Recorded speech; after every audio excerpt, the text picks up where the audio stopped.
to the next edition of Take 5. We've been calling this 5 on 10, 5 in 10. We're looking at the 10 commandments, and we're trying to do them in 5 minutes, and we're doing our best. Yesterday, or a couple days ago, we looked at the Sabbath rest. Remember the Sabbath to keep it holy, to hallow it. Remember to rest 1 day in 7. Are you doing it? I'm going to ask you again. You really need to. You've been designed to do it. Your family needs you to do it. Your body needs you to do it. And it's part of your worship to the Lord. He has designed that 1 day in 7 we would rest and reflect and worship Him and trust Him that He can accomplish in 6 days what it would take us 7 to do.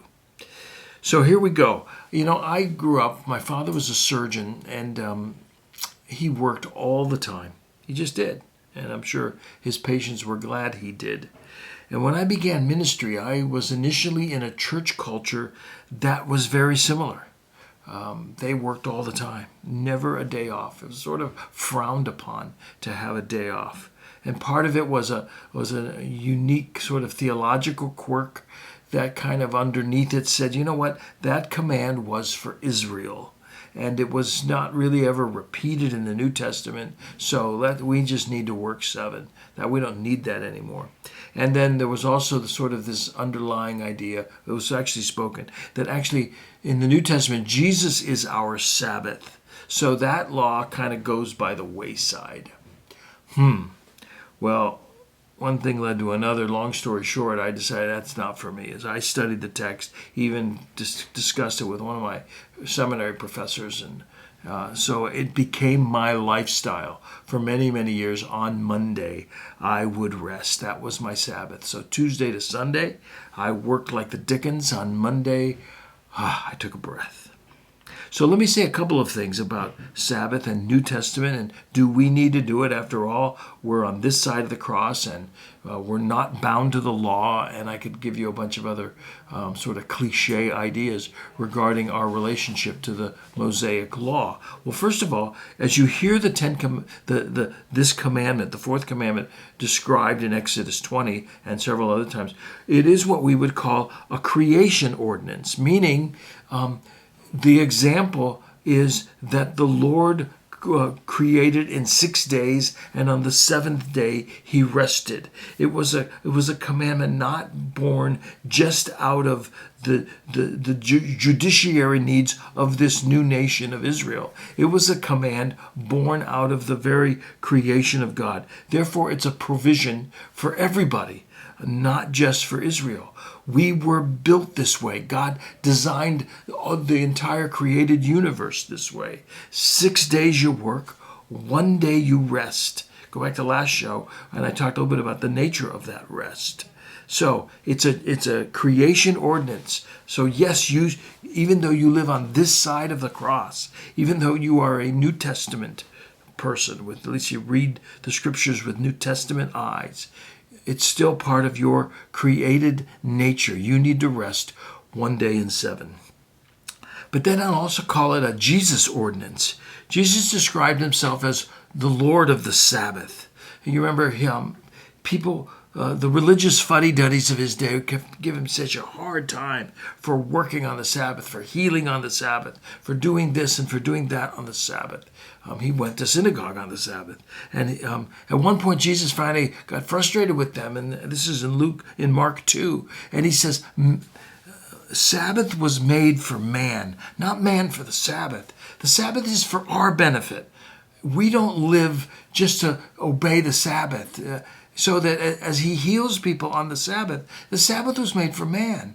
So yes, it is a very important ordinance, but don't get so strict in the keeping of the ordinance. A rabbi by the name of Johanan and another rabbi by Ben Harkish describes that there were 1,521 regulations that dealt with the Sabbath. Or deals with it today.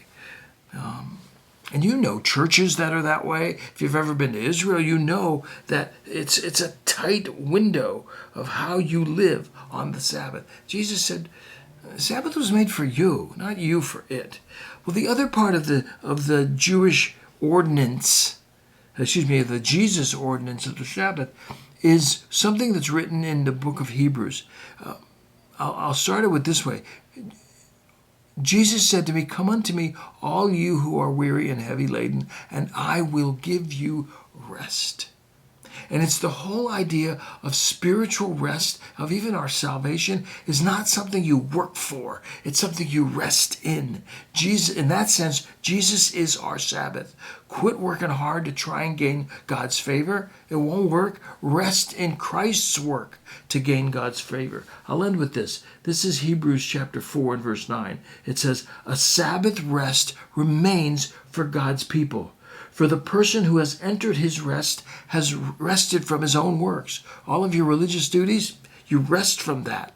When you come to Christ, you rest in his work, not on your good works or your religious duty. I'll read it again. "The person who has entered his rest has rested from his own works, just as God did from his." God worked 6, rest 1. Your whole life you've been working hard to try to gain some favor in God. Rest, God did. "Let us then make every effort to enter that rest." Hebrews was written to people that were thinking about just chucking their faith. He says, don't. Just enter into the rest of God. That too is our Sabbath rest. So what have we learned? Sabbath is an ordinance of creation. Work 6, rest 1. Do it for your body, do it for your family, do it because you were made to do it.